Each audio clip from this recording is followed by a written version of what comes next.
ओम नमः शिवाय। हर हर महादेव।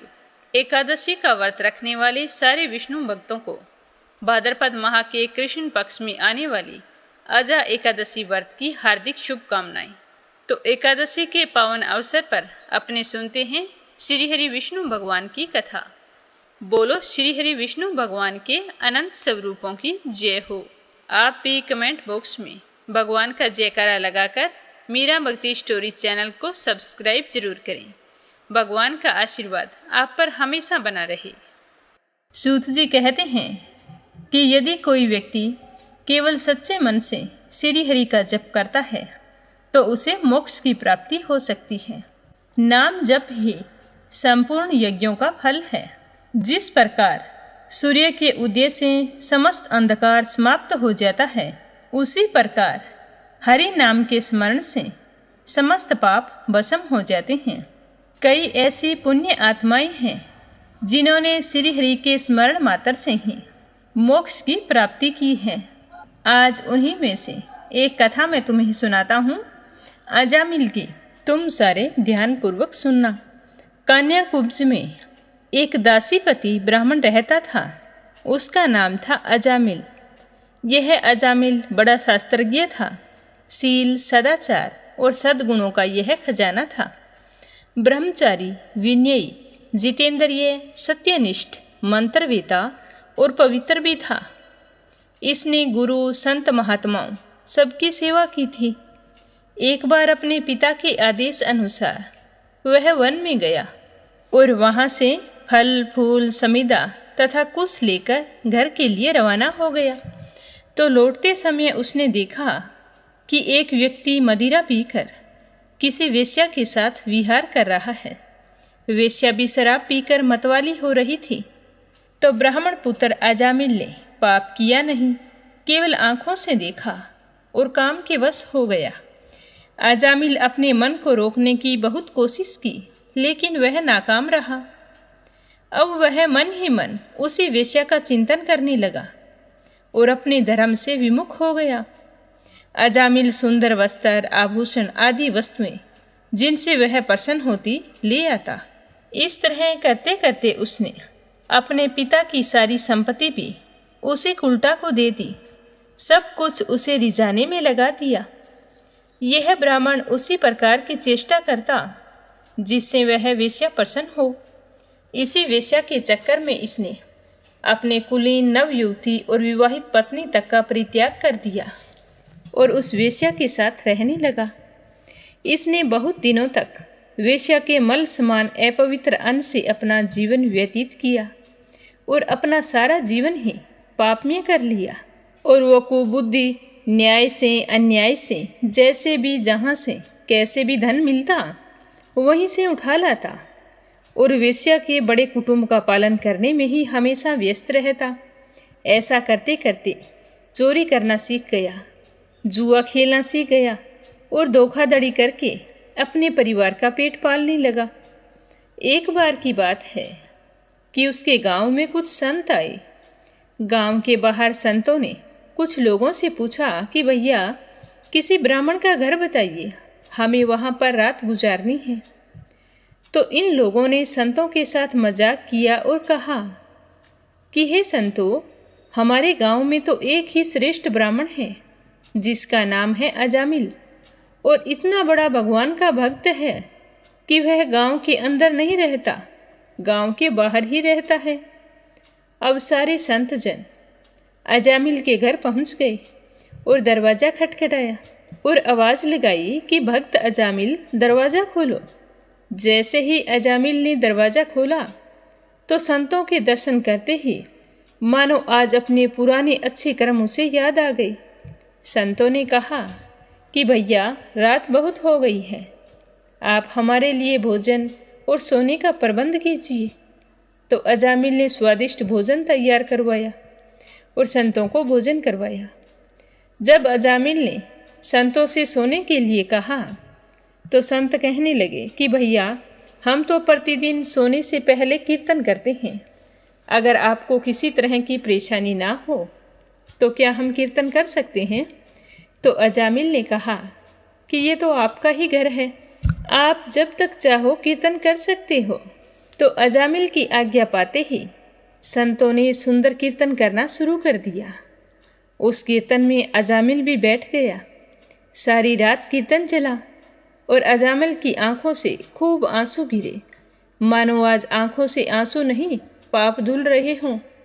सारी रात उसने भगवान का नाम लिया। जब सुबह हुई, संतजन जाने लगे तो अजामिल ने कहा कि हे महात्माओं, मुझे क्षमा कर दीजिए, मैं कोई भक्त नहीं हूँ, मैं तो एक महापापी हूँ। मैं एक वेश्या के साथ रहता हूँ। मैंने सारे गलत कार्य किए हैं जिसकी वजह से मैं पाप का भागी बनूं। मैं इस पाप की दलदल में फंस गया हूँ और मेरे गलत आचरण की वजह से गांव वालों ने मुझे गांव से बाहर निकाल दिया है। केवल आपकी सेवा के लिए मैंने आपको भोजन करवाया है, नहीं तो मुझसे बड़ा पापी और कोई नहीं है। मेरे घर अन्न ग्रहण करने से तुम्हारा भी धर्म भ्रष्ट हो गया होगा, अतः आप मुझे माफ़ कर दीजिए। तो उसकी बात सुनकर संत कहने लगे कि अरे अजामिल, तूने ये बात हमें पहले क्यों नहीं बताई? हम तो तेरे घर में एक क्षण भी नहीं रुकते। अब तूने हमें आश्रय दिया है तो हम तुम्हें श्राप तो नहीं दे सकते। तू चिंता मत कर, हमें ये बता कि तेरे घर में कितने बालक हैं। तो अजामिल ने बता दिया कि महाराज, मेरे 9 बच्चे हैं और मेरी पत्नी अभी गर्भवती है। तो संतों ने कहा कि अब की बार जो संतान होगी वो पुत्र होगा और तुम उसका नाम नारायण रखना, जा तेरा कल्याण होगा। तो यह सुनकर अजामिल बहुत ही प्रसन्न हुआ और सारे संतों के चरण स्पर्श करके उनका आशीर्वाद लिया। संतजन आशीर्वाद देकर चले गए। समय बीता। 9 महीने पूरे होने पर उसकी पत्नी ने सुंदर पुत्र को जन्म दिया। तो अजामिल ने अपने सबसे छोटे बेटे का नाम नारायण रखा। अजामिल को अपना सबसे छोटा बेटा बहुत ही ज़्यादा अच्छा लगता था, अपने पुत्र में बहुत आसक्त था। अजामिल ने अपना संपूर्ण हृदय अपने छोटे बेटे नारायण के नाम कर दिया। वह हर समय अपने बेटे को आवाज़ लगाता, नारायण ये कर लो, नारायण वो कर लो, नारायण भोजन कर लो, नारायण पानी पी लो, नारायण तुम कहाँ चले गए, नारायण तुम्हारे खेलने का समय हो गया है, तुम खेल लो।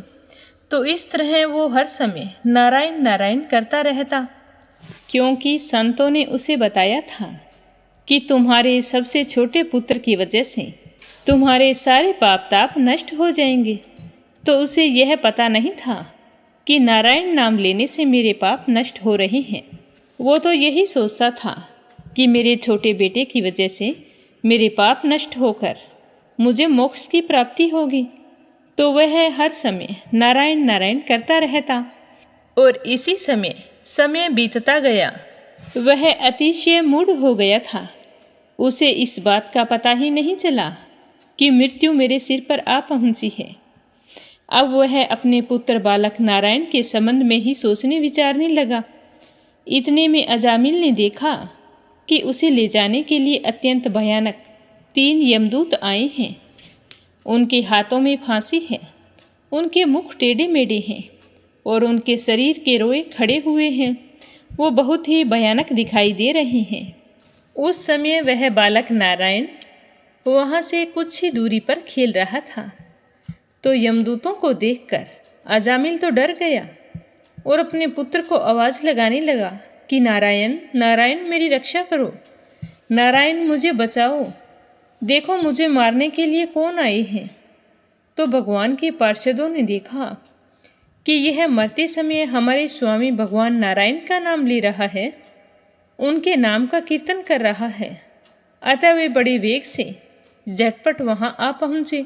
तो उन्होंने देखा कि वहाँ पर यमराज के यमदूत अजामिल के शरीर में से सूक्ष्म शरीर को खींच रहे थे। तो विष्णु दूतों ने बलपूर्वक उन्हें रोक दिया। उनके रोकने पर यमराज के दूतों ने उनसे कहा कि अरे धर्मराज की आज्ञा का निषेध करने वाले लोगों, तुम कौन हो और तुम किसके दूत हो?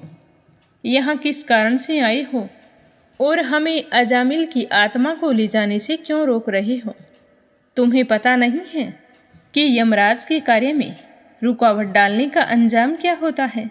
जब यमदूत इस प्रकार कह रहे थे तब भगवान नारायण के आज्ञाकारी पार्षदों ने हंसकर कहा कि हे यमदूतों, यदि तुम लोग सचमुच धर्मराज की आज्ञाकारी हो तो हमें धर्म का लक्षण और धर्म का तत्व सुनाओ।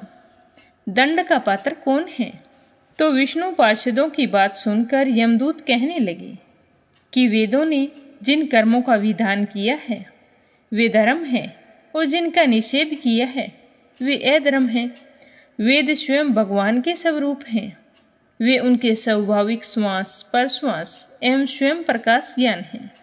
हमने तो ऐसा सुना है, पाप कर्म करने वाले सभी मनुष्य अपने अपने कर्मों के अनुसार दंडनीय होते हैं। तो यम के दूतों की बात सुनकर भगवान के पार्षद कहने लगे कि हे यमदूतों, यह तो बड़ी आश्चर्य और खेद की बात है कि धर्मज्ञों की सभा में अधर्म प्रवेश कर रहा है, क्योंकि वहाँ निरपराध और अदंडनीय व्यक्तियों को व्यर्थ ही दंड दिया जाता है। हे यमदूतों, इसने कोटि कोटि जन्मों की पाप राशि का पूरा पूरा प्रायश्चित कर लिया है, क्योंकि इसने विवश होकर ही भगवान के परम कल्याण में मोक्ष पद नाम का उच्चारण किया है। तुम्हें देखकर जिस समय इसने नारायण इन 4 अक्षरों का उच्चारण किया, उसी समय केवल उतने से ही इस पापी के समस्त पापों का प्रायश्चित हो गया।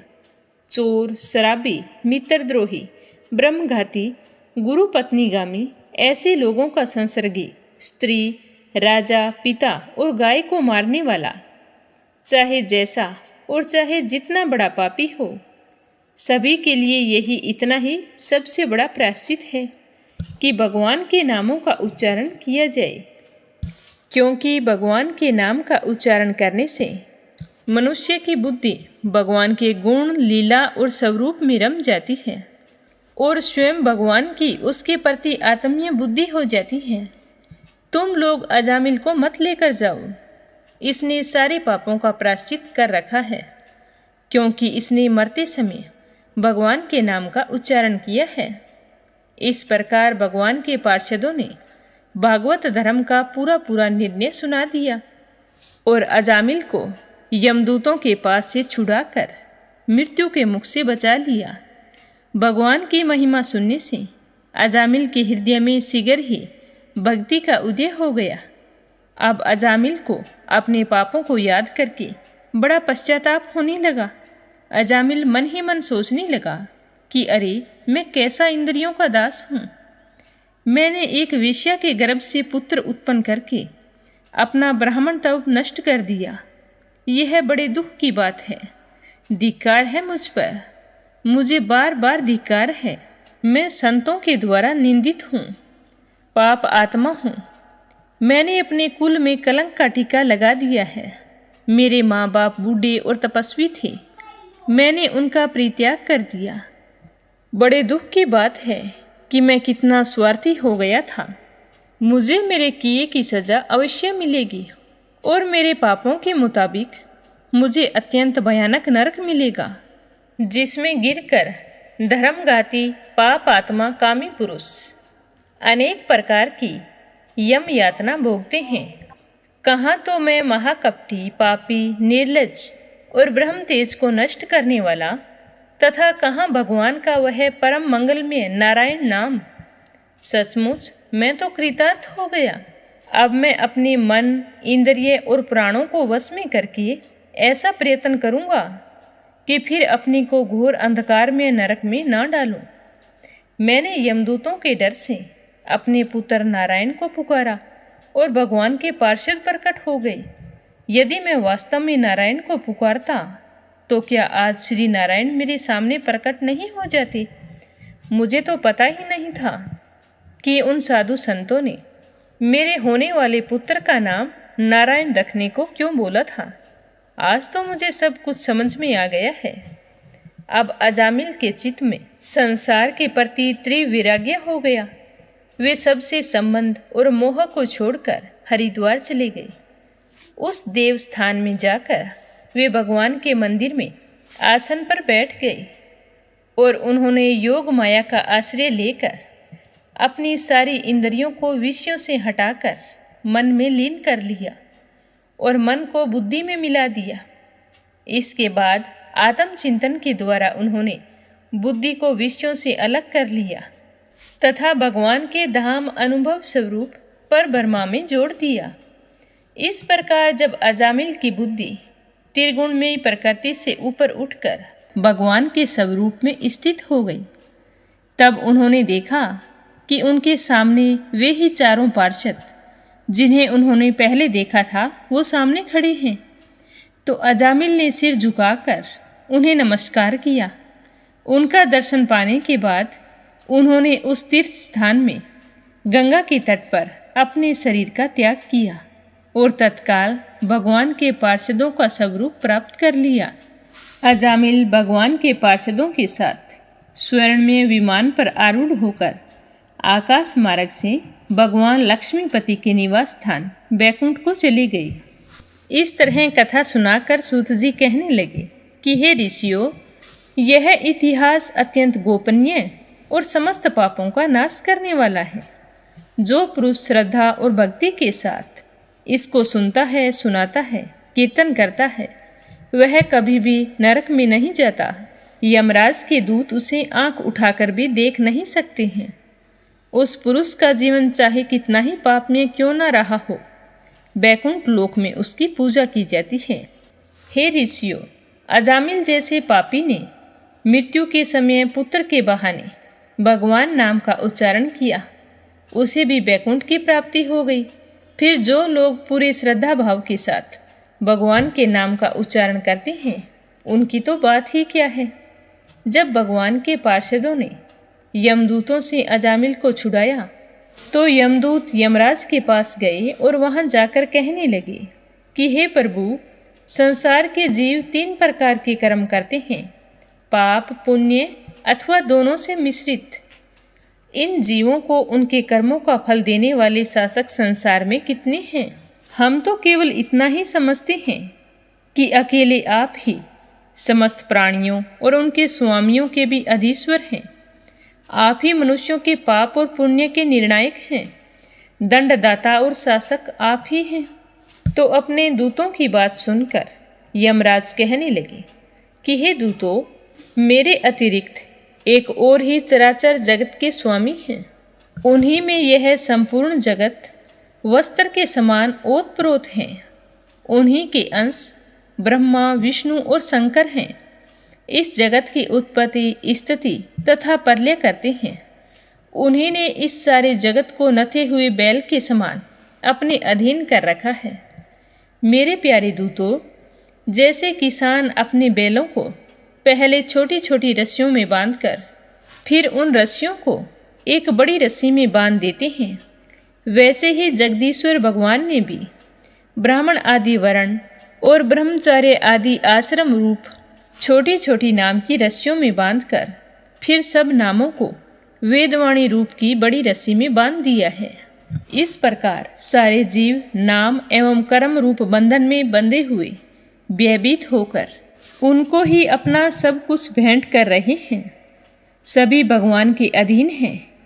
इनमें मैं, इंद्र और निऋति, वरुण, चंद्रमा, अग्नि, शंकर, वायु, सूर्य, ब्रह्मा, 12 आदित्य, विश्व देवता, 8 वसु, साध्य, 49 मरुत, सिद्ध, 11 रुद्र, रजोगुण एवं तमोगुण से रहित भृगु आदि प्रजापति और बड़े बड़े देवता।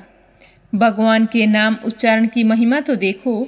अजामिल जैसा पापी भी एक बार नाम उच्चारण करने मात्र से ही मृत्युपाश से छुटकारा पा गया। भगवान के गुण, लीला और नामों का भली भांति कीर्तन मनुष्य के पापों का सर्वथा विनाश कर दे। यह कोई उससे बहुत बड़ा फल नहीं है, क्योंकि अत्यंत पापी अजामिल ने मरने के समय चंचल चित्त से अपने पुत्र के नाम नारायण का उच्चारण किया और नारायण का नाम मात्र लेने से ही उसके सारे पाप तो क्षीण हो गए, मुक्ति की प्राप्ति भी हो गई। बड़े बड़े विद्वानों की बुद्धि कभी भगवान की माया से मोहित हो जाती है। वे कर्मों के मीठे मीठे फलों का वर्णन करने वाली अर्थवाद रूपिणी वेदवाणी में ही मोहित हो जाते हैं और यज्ञ योग आदि बड़े बड़े कर्मों में ही संलग्न रहते हैं, पर भगवान की महिमा को नहीं जानती। यह कितने खेद की बात है। प्यारे दूतों, बुद्धिमान पुरुष ऐसा विचार कर भगवान अनंत में ही संपूर्ण अंतःकरण से अपना भक्ति भाव स्थापित करते हैं। वे मेरे दंड के पात्र नहीं होते। पहली बात तो यह है कि वे पाप करते ही नहीं, लेकिन यदि कदाचित संयोगवश कोई पापी बन भी जाए तो उसका पाप भगवान का गुणगान करने से तत्काल नष्ट हो जाता है। जिसकी जीभ भगवान के गुणों और नामों का उच्चारण नहीं करती, जिनका चित्त उनके चरणार विंदों का चिंतन नहीं करते, जिनका सर एक बार भी भगवान श्री कृष्ण के चरणों में नहीं झुकता, उन भगवान विमुख पापियों को मेरे पास लाया करो। जब यमदूतों ने अपने स्वामी धर्मराज के मुख से इस प्रकार भगवान की महिमा सुनी और उसका स्मरण किया, तब उनके आश्चर्य की सीमा नहीं रही। तभी से वे धर्मराज की बात पर विश्वास करके अपने नाश की आशंका से भगवान के आश्रित भक्तों के पास नहीं जाते हैं और ना ही उनकी ओर आंख उठाकर देखते हैं। अब अपने सुनते हैं तुलसी माता की कहानी। बोलो तुलसी माता की जय हो। एक बार भगवान शिव ने अपने तेज को समुद्र में फेंक दिया। उससे एक महातेजस्वी बालक ने जन्म लिया। यह बालक आगे चलकर जालंधर नाम से एक पराक्रमी द्वितीय राजा बना। इसकी राजधानी का नाम जालंधर नगरी था। द्वितीय राज काल नेमी की कन्या वृंदा का विवाह जालंधर से हुआ था। जालंधर महाराक्षस था और वृंदा एक पतिव्रता नारी थी। उसके पतिव्रता होने के कारण द्वितीय जालंधर का कोई भी बाल भी बांका नहीं कर सकता था। तो जालंधर तो महाराक्षस था, वह अपनी सत्ता के मद में चूर उसने माता लक्ष्मी को पाने की कामना से युद्ध किया, परंतु समुद्र से उत्पन्न होने के कारण माता लक्ष्मी ने उसे अपने भाई के रूप में स्वीकार किया। तो वह वहां से पराजित होकर देवी पार्वती को पाने की लालसा से कैलाश पर्वत पर चला गया। भगवान देवादिदेव शिव का ही रूप धारण करके माता पार्वती के समीप गया, परंतु माता ने अपने योग बल से तुरंत उसे पहचान लिया और वहां से अंतर्ध्यान हो गई। देवी पार्वती ने क्रोधित होकर सारा वृत्तांत भगवान विष्णु को सुनाया। जालंधर की पत्नी अत्यंत पतिव्रता नारी थी। उसके पतिव्रत धर्म की शक्ति से जालंधर ना तो मारा जाता था और ना ही पराजित होता था। इसीलिए जालंधर का नाश करने के लिए वृंदा के पतिव्रत धर्म को भंग करना बहुत ही जरूरी था। इसीलिए भगवान विष्णु ने एक ऋषि का वेश धारण किया और वन में जा पहुँचे, जहाँ वृंदा अकेली भ्रमण कर रही थी। भगवान के साथ दो मायावी राक्षस थे, जिन्हें देखकर वृंदा भयभीत हो गई और ऋषि ने वृंदा के सामने पल भर में दोनों को भस्म कर दिया। तो ऋषि की ऐसी शक्ति देखकर कैलाश पर्वत पर महादेव के साथ युद्ध कर रहे अपने पति के बारे में पूछा। तो ऋषि के रूप में आए विष्णु भगवान ने अपनी माया जाल से दो वानर प्रकट कर दिए। एक वानर के हाथ में जालंधर का सिर था, दूसरे के हाथ में धड़ थी। अपने पति की यह दशा देखकर वृंदा मूर्छित हो गई। होश में आने पर उन्होंने ऋषि रूपी भगवान से विनती की कि वह उसके पति को जीवित कर दे। तो भगवान ने अपनी माया से पुनः जालंधर का सिर धड़ से जोड़ दिया, परंतु उस समय वो स्वयं उस शरीर में प्रवेश कर गए। वृंदा को इस बात की बिल्कुल भी भनक नहीं थी और वह जालंधर बने भगवान के साथ पतिव्रता का व्यवहार करने लगी, जिससे उसका अस्तित्व भंग हो गया। ऐसा होते ही वृंदा का पति जालंधर युद्ध में मारा गया। और जब इस सच्चाई का पता वृंदा को चला तो उसने क्रोधित होकर भगवान विष्णु को शिला होने का श्राप दे दिया तथा स्वयं सती हो गई। जहाँ वृंदा भस्म हुई थी वहाँ तुलसी का पौधा उग आया।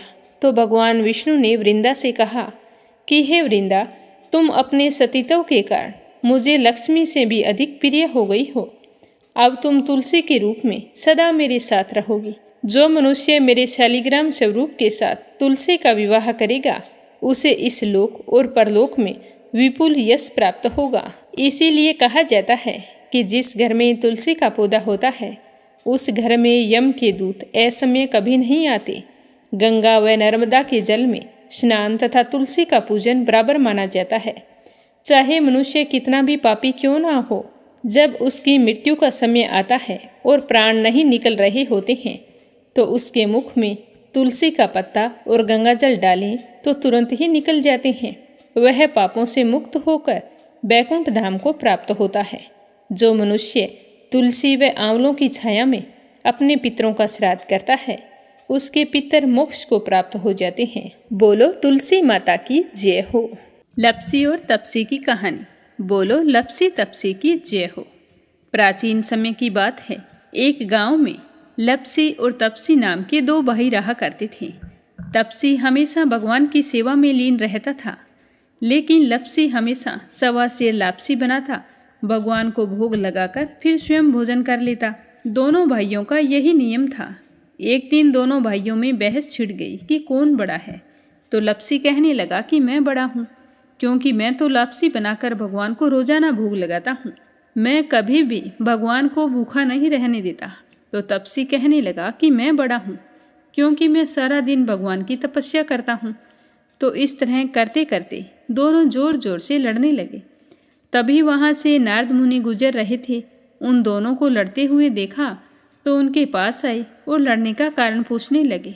तो तपसी कहने लगा कि हे देव ऋषि, आप ही बताइए कि कौन बड़ा है। मैं कहता हूँ कि मैं बड़ा हूँ। लपसी इस बात को मानने के लिए तैयार नहीं है। ये कहता है कि मैं बड़ा हूँ। तो दोनों की बात सुनकर नारद मुनि कहने लगे कि मैं इसका फैसला तो कर दूंगा, लेकिन कल करूँगा। कल सुबह जल्दी आऊँगा और आपको बता दूंगा कि तुम दोनों में से कौन बड़ा है।